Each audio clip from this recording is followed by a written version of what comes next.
समर्थ रामदास स्वामींनी सांगितलेली सकारात्मक लक्षणे भाग 1.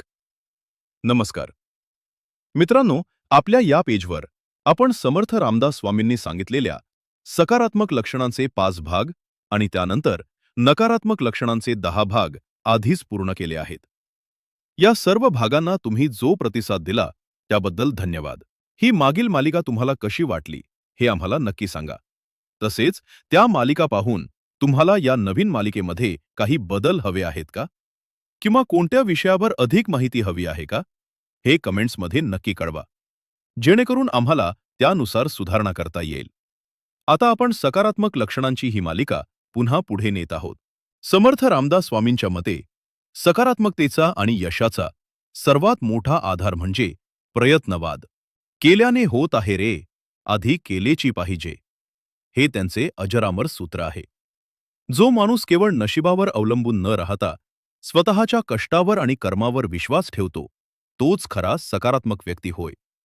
कठीण प्रसंगात हातपाय गाळून न बसता मी यातून बाहेर पडण्यासाठी काय करू शकतो, असा विचार करणं हे खऱ्या प्रगतीचे लक्षण आहे. दुसरे महत्वाचे सकारात्मक लक्षण म्हणजे सावधपण. समर्थ म्हणतात, सावध तोची देव जाणावा. याचा अर्थ असा की आपल्या व्यवहारात, बोलण्यात आणि कामात आपण नेहमी जागृत असायला हवे. येणाऱ्या संकटाची चाहूल आधीच लागणे आणि त्यानुसार आपली तयारी ठेवणे, याला समर्थांनी सावधपण म्हटले आहे. जो माणूस बेसावध असतो तो संधी गमावतो, पण जो सावध असतो तो प्रतिकूल परिस्थितीतही स्वतःचा मार्ग शोधून काढतो. तसेच नित्य नेम किंवा सातत्य हे सुद्धा एक मोठे सकारात्मक लक्षण आहे. कोणतेही काम केवळ उत्साहात सुरू करणे पुरेसे नाही, तर ते शेवटपर्यंत त्याच जिद्दीने चालू ठेवणे महत्वाचे आहे. समर्थांच्या मते ज्याच्या आयुष्यात शिस्त आणि कामात सातत्य आहे त्याला यश नक्कीच मिळते. रोज थोडे थोडे पण सातत्याने केलेले प्रयत्न भविष्यात मोठे बदल घडवून आणतात.